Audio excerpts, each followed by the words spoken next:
श्री शिवाय नमस्तुभ्यम। जय माता रानी। दोस्तों, आपके अपने चैनल धर्म साधना में आपका बहुत बहुत स्वागत है।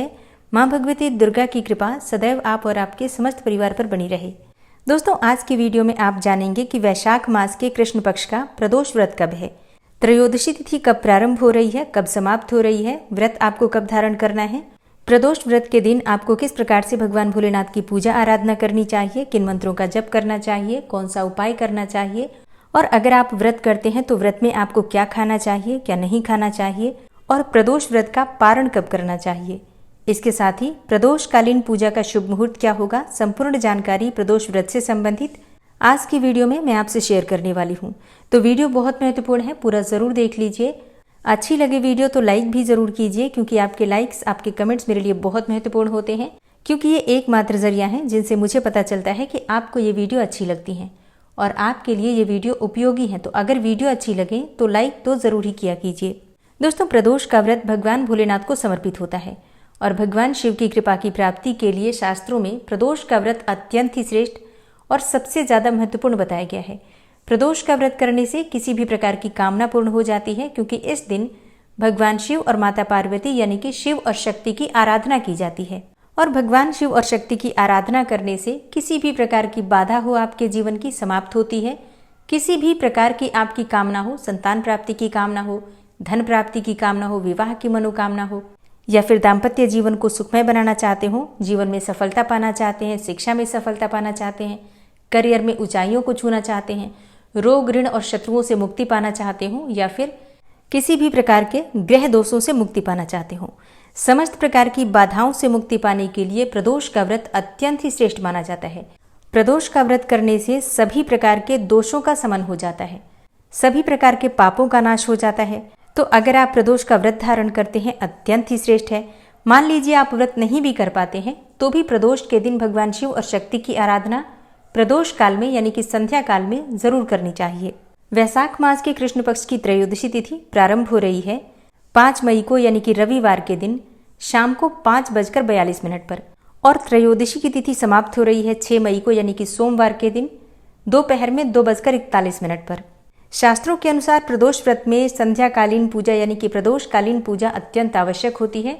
तो प्रदोष काल में जब त्रयोदशी तिथि व्याप्त होती है, उसी दिन को प्रदोष व्रत रखा जाता है, और इसलिए प्रदोष का व्रत रखा जाएगा 5 मई 2024 यानी कि रविवार के दिन। रविवार के दिन आने वाले प्रदोष को रवि प्रदोष कहा जाता है। इस दिन भगवान भोलेनाथ की पूजा के साथ ही भगवान सूर्य देव की भी आराधना की जाती है। रवि प्रदोष का व्रत धारण करने के फायदे क्या होते हैं? देखिए, रवि प्रदोष के दिन अगर आप व्रत धारण करते हैं या फिर बिना व्रत किए भी प्रदोष काल में पूजा करते हैं, तो इससे आपका स्वास्थ्य अच्छा होता है, आरोग्य की प्राप्ति होती है, लंबी आयु की प्राप्ति होती है, वंश की वृद्धि होती है, संतान प्राप्ति की कामना पूर्ण होती है। सरकारी नौकरी की कामना है तो इस दिन भगवान सूर्य और भगवान शिव की आराधना करने से सरकारी नौकरी में आ रही बाधाएं दूर होती हैं। मान सम्मान, यश, प्रतिष्ठा की प्राप्ति होती है, क्योंकि इस दिन भगवान भोलेनाथ और माता पार्वती के साथ आपको भगवान सूर्य देव का भी आशीर्वाद मिल जाता है। और रवि प्रदोष का व्रत धारण करने से या फिर बिना व्रत किए भी पूजा आराधना करने से धन संपत्ति भी प्राप्त होती है, आर्थिक समस्याओं से आपको मुक्ति मिल जाती है। तो प्रदोष के दिन प्रातःकाल जल्दी उठ जाइए, उठकर नित्य कर्मों से निवृत्त होकर स्नान कर लीजिए। इसके बाद सबसे पहले भगवान सूर्यदेव को जल दीजिए। जल में आपको थोड़ा रोली जरूर मिलाना है। अगर आपके पास लाल पुष्प हो तो लाल पुष्प भी मिला सकते हैं। एक तांबे के पात्र में जल भरकर इसी में रोली, पुष्प, अक्षत इत्यादि डालकर भगवान सूर्यदेव को जल दीजिए। इसके बाद अपने घर के मंदिर में भगवान शिव की विधि विधान से पूजा कर लीजिए। आप चाहें तो मंदिर जाकर भी भगवान शिव की आराधना कर सकते हैं। प्रदोष का व्रत अगर आप करते हैं तो संकल्प लेकर व्रत का प्रारंभ कर लीजिए। इसके बाद दिन भर आपको व्रत धारण करना होता है। त्रयोदशी का व्रत यानी कि प्रदोष का व्रत फलाहार और निर्जल दोनों तरीके से रखा जाता है। तो अपनी शारीरिक क्षमता का ध्यान करके आप फलाहार पे ये व्रत धारण कर सकते हैं, चाहे तो निर्जल भी धारण कर सकते हैं। अगर आप फलाहार से व्रत करते हैं तो कोई सा भी फल खा सकते हैं, जूस पी सकते हैं, फलों का रस ले सकते हैं। इस प्रकार से फलाहार या फिर जलाहार के द्वारा आप प्रदोष का व्रत धारण कर सकते हैं। शाम के समय प्रदोष काल में विधि विधान से भगवान शिव की आराधना की जाती है, मतलब शाम की पूजा विशेष होती है। तो शाम के समय स्नान करके साफ स्वच्छ वस्त्र धारण करके भगवान शिव की आराधना के लिए आप चाहें तो मंदिर जा सकते हैं, या फिर अपने घर में भी पूजा कर सकते हैं। घर में शिवलिंग है तो शिवलिंग की पूजा कर सकते हैं, चाहे तो मिट्टी का शिवलिंग बना सकते हैं, या फिर आपके घर में अगर फोटो है, मंदिर नहीं जा पाते हैं तो घर में फोटो की भी पूजा कर सकते हैं। भगवान शिव का पंचामृत से अभिषेक कीजिए, फिर विधि विधान से उनकी पूजा कर लीजिए। धूप, दीप, अक्षत, पुष्प इत्यादि, भांग, धतूरा, बिल्वपत्र, जो भी चीज़ें आपके पास भगवान शिव की जो प्रिय हैं वस्तुएं वो उपलब्ध हैं, तो सभी वस्तुएं भगवान भोलेनाथ को अर्पित कीजिए एक एक करके। और उसके बाद भगवान शिव को भोग अर्पित कीजिए। भोग में आप फलों का भोग लगा सकते हैं, मिठाई का भोग लगा सकते हैं। रवि प्रदोष है तो आप गुड़ से बनी हुई वस्तुओं का भोग भी लगा सकते हैं या फिर गुड़ का भी भोग लगा सकते हैं। नमः शिवाय, ओम नमः शिवाय या फिर महामृत्युंजय मंत्र, इस मंत्र का जप करते हुए भगवान शिव की आराधना कीजिए। आप चाहें तो शिव चालीसा का पाठ कर सकते हैं, शिव सहस्त्रनाम का पाठ कर सकते हैं और व्रत की कथा पढ़नी चाहिए। अच्छा, व्रत की कथा आप सुबह भी पढ़ सकते हैं, चाहे तो शाम को भी पढ़ सकते हैं, जब भी आपके पास समय हो। और हाँ, अगर आप पढ़ नहीं सकते हैं, घर में पुस्तक नहीं है प्रदोष व्रत की कथा की, तो आप सुन भी सकते हैं मोबाइल पर। इस चैनल पर भी आपको प्रदोष व्रत की कथा की वीडियो मिल जाएगी, आप लोग जरूर सुन लीजिए। विधि विधान से भगवान शिव की पूजा करने के बाद उनकी आरती कर लीजिए। इसके बाद भगवान भोलेनाथ से क्षमा प्रार्थना कर लीजिए।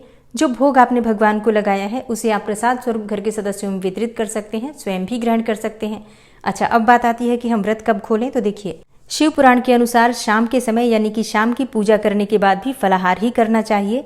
प्रदोष व्रत के दिन अनाज नहीं ग्रहण करना चाहिए, लेकिन मान लीजिए कि आप हर बार प्रदोष के व्रत में अनाज खाते हैं तो भी प्रयास कीजिए कि अगर आप शाम के समय ही भोजन करते हैं पूजा करने के बाद, तो आपको मीठा भोजन करना चाहिए, नमक का सेवन नहीं करना चाहिए।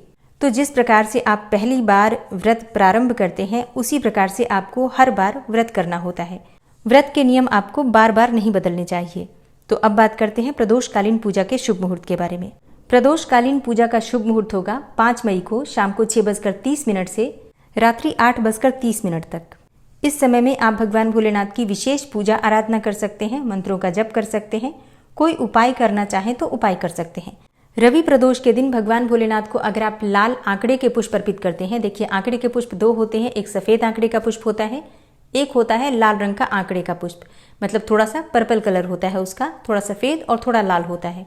ये जो लाल आंकड़े का पुष्प होता है इसमें सूर्य का कारकत्व होता है, तो भगवान सूर्य की कृपा मिल जाती है अगर हम ये पुष्प भगवान शिव को अर्पित करते हैं, शिवलिंग पर अर्पित करते हैं। तो रवि प्रदोष के दिन अगर आप ये पुष्प अर्पित करते हैं भगवान शिव को, तो आपकी जन्म कुंडली में सूर्य मजबूत होता है, और सूर्य मजबूत होगा तो सभी प्रकार की जो परेशानियां हैं आपके ग्रहों से संबंधित, उनसे आपको मुक्ति मिल जाती है। जैसे कि अगर आप सरकारी नौकरी के लिए प्रयास कर रहे हैं, समाज में, परिवार में आपको मान प्रतिष्ठा नहीं मिलती है, या फिर धन संबंधी कोई परेशानी है आपकी, किसी भी प्रकार की परेशानी जो कि सूर्य से संबंधित है आपकी जन्म कुंडली में, आपको उससे मुक्ति मिल जाती है। इसके अलावा आज के दिन भगवान शिव को अगर आप गन्ने के रस से या फिर जल में थोड़ा गुड़ डालकर भगवान शिव का अभिषेक करते हैं तो इससे आर्थिक तंगी दूर होती है, कर्ज से मुक्ति मिल जाती है। आज के दिन चींटियों को गुड़ डालने से, चींटियों को शक्कर डालने से आपके जीवन की बहुत सारी परेशानियां, मतलब किसी भी प्रकार की परेशानी जो बहुत लंबे समय से चली आ रही हो, उससे आपको मुक्ति मिल जाती है। रवि प्रदोष व्रत के दिन गाय को गुड़ जरूर खिलाना चाहिए। आप चाहें तो एक रोटी में गुड़ डालकर फिर खिला सकते हैं या फिर सिर्फ गुड़ भी खिला सकते हैं। तो दोस्तों, ये है आज की वीडियो। उम्मीद करती हूँ आपके लिए उपयोगी होगी। वीडियो अच्छी लगी हो तो लाइक कीजिए, शेयर कीजिए, और चैनल पर पहली बार आए हैं, अभी तक आपने चैनल को सब्सक्राइब नहीं किया है, तो आज की वीडियो अगर आपको अच्छी लगे तो चैनल को सब्सक्राइब करके बेल आइकन को जरूर प्रेस कर लीजिए। इससे ये होगा कि इस चैनल पर जो नई वीडियो अपलोड होंगी उनकी नोटिफिकेशन आपको सही समय पर प्राप्त होगी। मिलती हूँ मैं आपसे अगली वीडियो में, तब तक के लिए जय श्री राधे।